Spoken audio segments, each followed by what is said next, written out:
വചനവീഥിയിലൂടെ father ജെ.ബി. Puthur. വിശുദ്ധ ലൂക്കാ രചിച്ച നമ്മുടെ കർത്താവ് യേശുമിശിഹായുടെ പരിശുദ്ധ സുവിശേഷം. അധ്യായം 6 മുതൽ 11 വരെയുള്ള വാക്യങ്ങൾ. സാബത്തിൽ രോഗശാന്തി. മറ്റൊരു സാബത്തിൽ അവൻ ഒരു സിനഗോഗിൽ പ്രവേശിച്ച് പഠിപ്പിക്കുകയായിരുന്നു. അവിടെ വലതുകൈ ശോഷിച്ച ഒരുവൻ ഉണ്ടായിരുന്നു. നിയമജ്ഞരും ഫരിസേയരും യേശുവിൽ കുറ്റം ആരോപിക്കാൻ പഴുതു നോക്കി സാബത്തിൽ അവൻ രോഗശാന്തി നൽകുമോ എന്ന് ശ്രദ്ധിച്ചുകൊണ്ടിരുന്നു. അവൻ അവരുടെ വിചാരങ്ങൾ മനസ്സിലാക്കിയിട്ട് കൈ ശോഷിച്ചവനോട് പറഞ്ഞു, എഴുന്നേറ്റ് നടുവിൽ വന്നു നിൽക്കുക. അവൻ എഴുന്നേറ്റ് നിന്നു. യേശു അവനോട് പറഞ്ഞു, ഞാൻ നിങ്ങളോട് ചോദിക്കുന്നു, സാബത്തിൽ നന്മ ചെയ്യുന്നതോ തിന്മ ചെയ്യുന്നതോ ജീവനെ രക്ഷിക്കുന്നതോ നശിപ്പിക്കുന്നതോ ഏതാണ് അനുവദനീയം?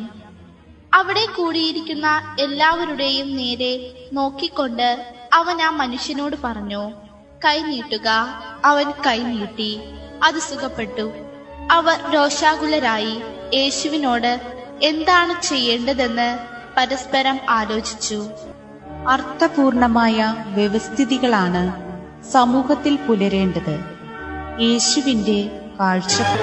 ജനങ്ങളെ ബോധവൽക്കരിക്കുവാനും പഠിപ്പിക്കുവാനുമായി സിനഗോഗിലെ പ്രാർത്ഥനാ സമ്മേളന വേദികൾ യേശു പ്രധാനമായും ഉപയോഗിച്ചിരുന്ന ഒരവസരമായിരുന്നു അത്. ഒരിക്കൽ ഒരു സാബത്ത് ദിനത്തിൽ പതിവ് പോലെ യേശു സിനഗോഗിലെ പ്രാർത്ഥനാ സമ്മേളനത്തിൽ സംബന്ധിക്കാനായിട്ട് പോകുന്നു.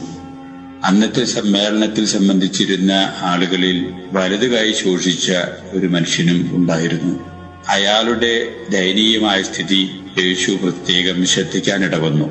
സമ്മേളനത്തിൽ സംബന്ധിക്കാൻ വന്നെത്തിയിരിക്കുന്ന ഫരീസയരും നിയമപണ്ഡിതരും ഒരുപക്ഷെ യേശു സാബത്ത് ദിനം ലംഘിച്ചുകൊണ്ട് ഈ മനുഷ്യനെ സുഖപ്പെടുത്താൻ ഇടയുണ്ട്, അങ്ങനെയാണെങ്കിൽ യേശുവിനെതിരായിട്ട് ഒരു പ്രക്ഷോഭം തന്നെ നാട്ടിൽ സംഘടിപ്പിക്കാൻ അത് നമുക്ക് അവസരം തരും എന്ന രീതിയിൽ ഉറപ്പിച്ച് തീരുമാനിച്ചുകൊണ്ട് തന്നെ വന്നെത്തിയ കുറെ ആളുകൾ അവിടെ ആ സമ്മേളനത്തിൽ ഉണ്ടായിരുന്നുവെന്ന് സുവിശേഷകൻ നമ്മോടായിട്ട് പറഞ്ഞു തരുന്നു.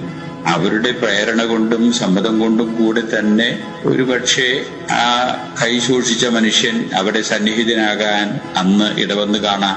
യേശുവിനെ വിവാദത്തിൽ കൊടുക്കുന്നതിന് വേണ്ടിയുള്ള ഒരു അവസരം എന്ന രീതിയിൽ അത് ഉപകരിപ്പിക്കാം എന്നുള്ള ചിന്തയോടുകൂടെ അവർ അവിടെ ആ മനുഷ്യനെ സന്നിഹിതനാക്കി ഇരിക്കാം. എന്തായാലും കാര്യങ്ങൾ നല്ല രീതിയിലല്ല പോകുന്നതെന്ന് മനസ്സിലാക്കിയ യേശു ആ സാഹചര്യത്തിൽ തന്റേതായിട്ടുള്ള നിലപാടുകള് വളരെ വ്യക്തമായിട്ട് സമൂഹത്തിന്റെ മനസാക്ഷിയിലേക്ക് കൊടുക്കേണ്ടത് ആവശ്യമാണ് എന്ന് മനസ്സിലാക്കിക്കൊണ്ട് ആ കൈശോഷിച്ച മനുഷ്യനോട് മുന്നിലേക്ക് കടന്നു വരാൻ ആവശ്യപ്പെടുന്നു. യേശു എല്ലാവരോടുമായിട്ട് പറയുന്നു, ഇന്ന് സാബത്ത് ദിനമാണ് എന്ന് എനിക്കറിയാം. എന്നാൽ സാബത്ത് ദിനത്തിൽ ഒരു മനുഷ്യനെ സഹായിക്കുന്നതിനാണോ അവനെ നശിപ്പിക്കുന്നതിനാണോ നാം സമയം കണ്ടെത്തേണ്ടത്?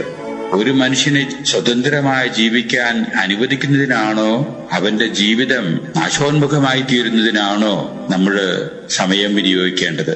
ഉത്തരം ആരുടെ ഭാഗത്തു നിന്നും ഇല്ലാത്തതിന്റെ അടിസ്ഥാനത്തില് യേശു അല്പം ധർമ്മരോഷത്തോടു കൂടി തന്നെ എല്ലാവരും കേൾക്കെ ആ മനുഷ്യനോട് പറയുന്നു, മകനെ, സൂക്ഷിച്ചു പോയ നിന്റെ കൈ ഉയർത്തുക. യേശുവിന്റെ വാക്കുകളിൽ വിശ്വസിച്ചുകൊണ്ട് ആ മനുഷ്യൻ സൂക്ഷിച്ച കൈ ഉയർത്താൻ ശ്രമിക്കുന്നു. തൽക്ഷണം ആ കൈ സുഖപ്പെടുന്നു. ഇത് കണ്ട ഫരീസയരും നിയമപണ്ഡിതരും യേശുവിനെതിരായിട്ട് സാബത്ത് നിയമം ലംഘിച്ചു എന്നതിന്റെ അടിസ്ഥാനത്തിൽ രോഷാകുലരായി സമൂഹത്തിൽ വലിയ പ്രക്ഷോഭത്തിനു വേണ്ടി ഒരുക്കം കൂട്ടാൻ ഇടവന്നു എന്ന് ഇന്നത്തെ സുവിശേഷത്തിൽ ലൂക്ക പ്രത്യേകം നമ്മോടായിട്ട് പറഞ്ഞു തരികയാണ്. യേശു അങ്ങനെ നിയമം ലംഘിക്കാൻ വേണ്ടി കടന്നു വന്നവനല്ല. അർത്ഥരഹിതമായിട്ടുള്ള നിയമങ്ങള് സമൂഹത്തിൽ നിലനിൽക്കുന്നത് അതിനെ എതിരായിട്ട് ശബ്ദമുയർത്തേണ്ടത് തന്റെ കടമയാണ് എന്ന ബോധ്യമാണ് യേശു ആ അവസരത്തിൽ പെരുമാറാൻ ഇടവന്ന് കാണുക. സാബത്ത് നിയമം ദൈവം മനുഷ്യന് നൽകിയിരിക്കുന്നത് മനുഷ്യനെ ആത്യന്തികമായിട്ട് സഹായിക്കുന്നതിന് വേണ്ടിയാണ്, അവനെ ശിക്ഷിക്കുന്നതിന് വേണ്ടിയല്ല.